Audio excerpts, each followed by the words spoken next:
All right, let's dive into something we see literally every single day, the capital letter. Now, I know what you might be thinking, grammar rules, right? But we're going to look at them a bit differently. Not just as rules, but as super powerful tools that make our writing clear, professional, and just, well, readable. So let's get right into it. I mean, it's a good question, isn't it? You've got this whole alphabet of lowercase letters, and then a few just get to stand out. Why is that? Well, it's because they have really important jobs to do.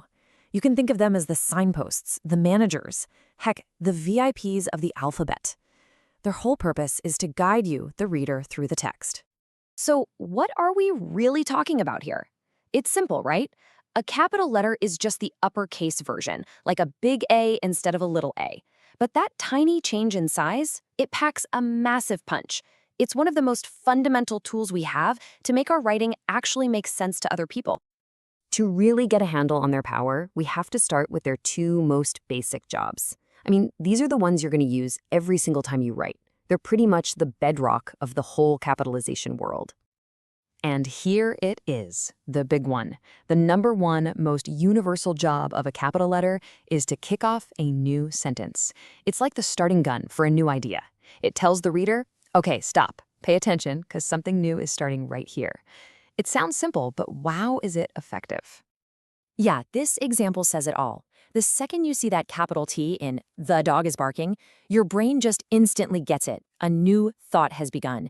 It's a visual cue that gives our reading rhythm and structure. Can you imagine trying to read without it? It would just be a long, confusing mess of words. Okay, job number 2 is a little more personal. This one's about giving special treatment to the single most important word you'll ever write, the one you use for yourself. Anytime you're talking about you, well, you get a capital letter. It's a pretty unique rule for a very unique word. And the thing to remember here is that it doesn't matter where it shows up in a sentence, beginning, middle, or end, the word I is always capitalized. It just stands on its own and it stands tall. It's basically the only single-letter word that always gets treated like a proper name. So, moving on from those basics, things get even more interesting. Capital letters are also used to give what I like to call the VIP treatment to specific, unique things. This is where we start to separate the general stuff from the specific stuff. Think about it. When we write about a girl, that could be any girl on the planet. But the moment we write about Alice, we're talking about one specific person. That capital A is a signal that this isn't just any old noun. It's a proper noun, a unique name. And what's great about these examples is the variety. It doesn't matter if it's a common name like Tom or a famous fictional character like Snow White. If it's a specific name given to an individual, it gets that capital letter. It's a sign of identity, you know? And it's not just the first name either. This VIP treatment covers all parts of a person's official name, including their initials and any formal titles that come along with it. You see this all the time, right? With authors who use initials, like E.B. White or J.K. Rowling.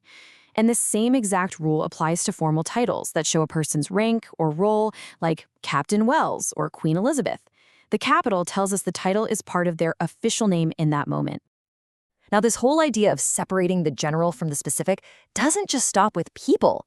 It also applies to the names of unique places and all the different languages people speak. So let's break this one down. The person isn't just staying at any hotel in any city. Nope, they're being specific. It's the Prince Hotel in the country of Singapore.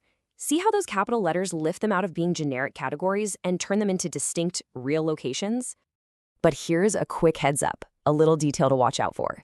When a name has small connecting words in it like of or the, those little words usually stay lowercase. So for something like Pride of the Islands, the main words get that VIP treatment, but the little connecting words don't. And to wrap this section up, check out how this rule works for languages. The country, France, gets a capital, and the language, French, gets a capital too. And that goes for all languages. English, Japanese, Spanish, you name it. Each one is treated like a unique and proper name. All right, so capital letters don't just help us organize our world by place, they also help us organize our time. They're basically the official markers on our calendars.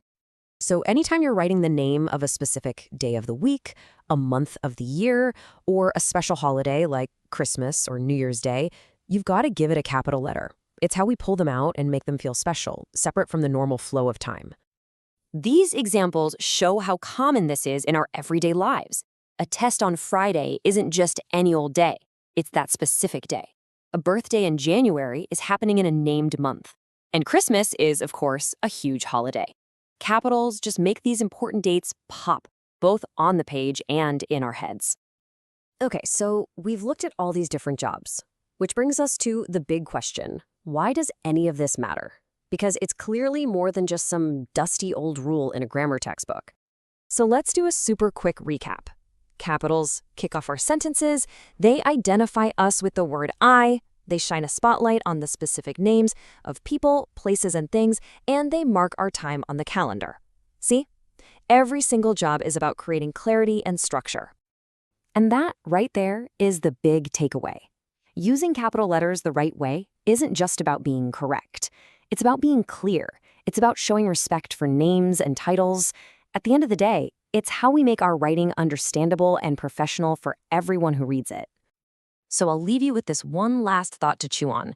Just imagine trying to read a book with no capital letters. Seriously, how would you know where one idea ends and another one begins? How would you ever tell the difference between Alice the person and just a girl in a crowd? It would be total chaos. They might seem small, but capital letters are truly the mighty organizers of our entire written world.